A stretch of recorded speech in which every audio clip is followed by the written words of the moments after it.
Hi everyone, my name is Leonie and I suffer from anorexia nervosa, and in recovery for that I have developed orthorexia, and I'm going to help Ashley describe to you what it's like to have anorexia, because lots of people see it as attention seeking and vain,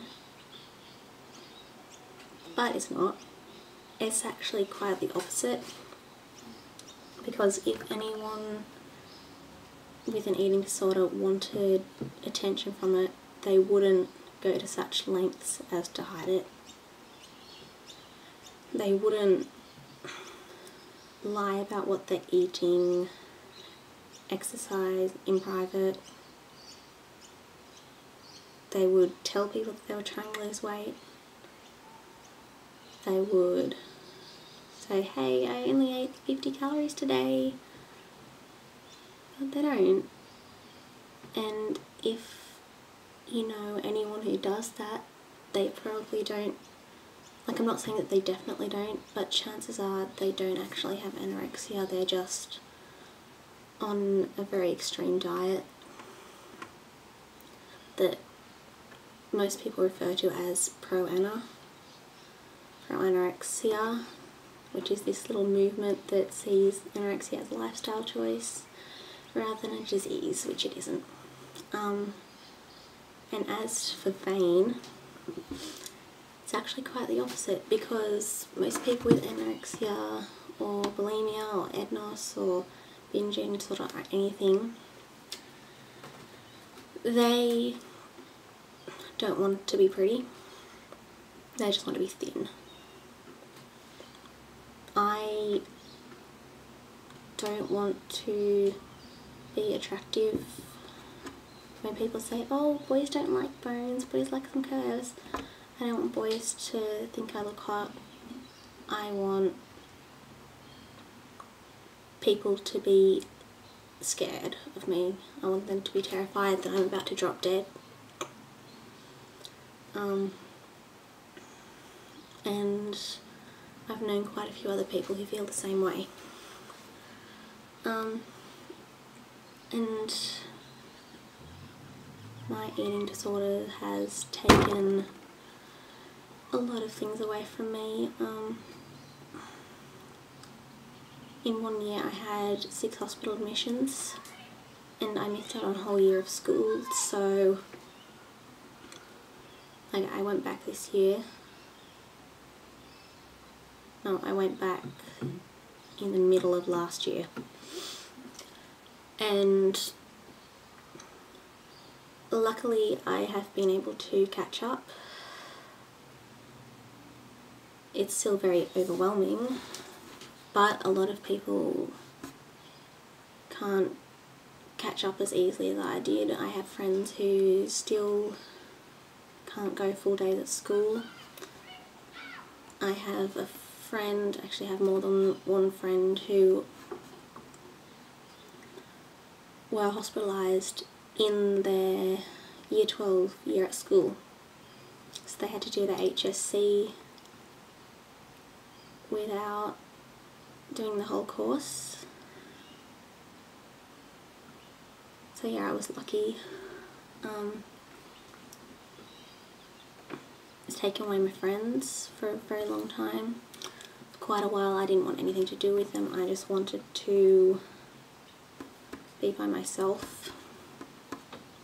And when I did sit with them, I would just listen to what they were saying and not speak.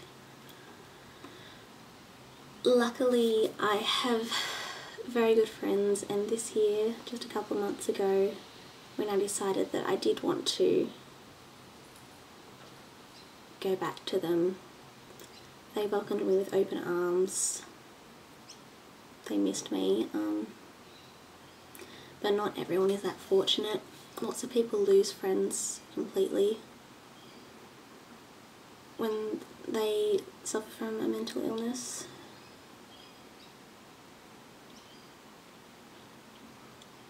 But yeah,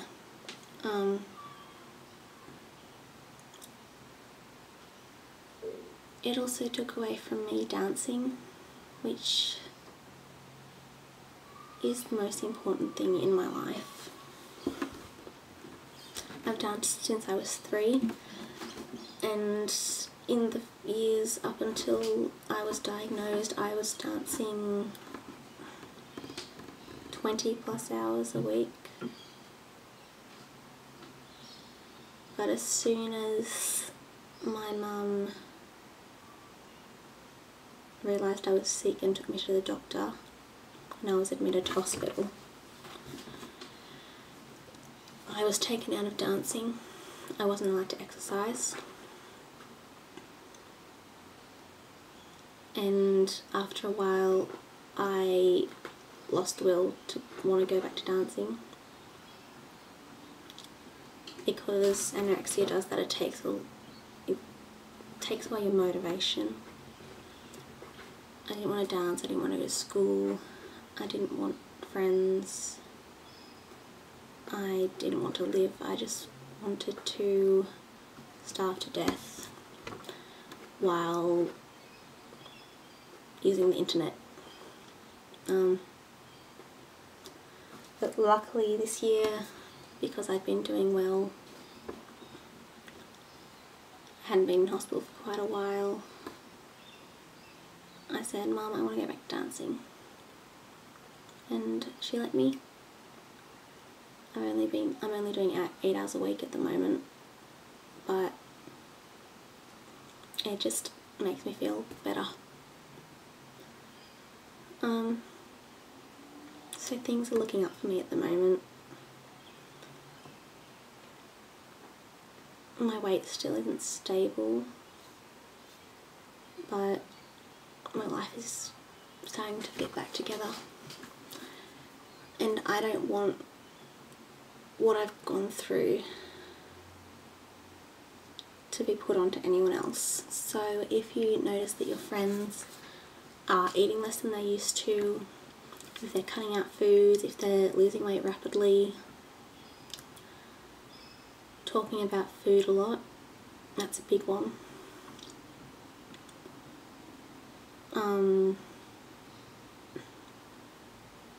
If they're growing lanugo, which is like hair that you grow all over your body, like downy fine hair, if they're losing hair on their head, if they're looking sick, if they're looking gaunt, like grey skin, sunken eyes, yeah, tell someone. Like if you see any of those symptoms, tell someone, tell your year advisor, your principal, your school counsellor, your parents, their parents, anyone who will listen, because your friend needs help. I wouldn't suggest us confronting them, because they're just going to deny it. They either don't believe that they're sick, or they don't want help, or both.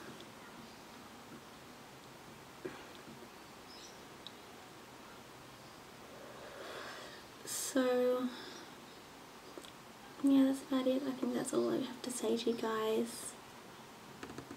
Look after yourselves, look after everyone else around you, and stay well. Bye.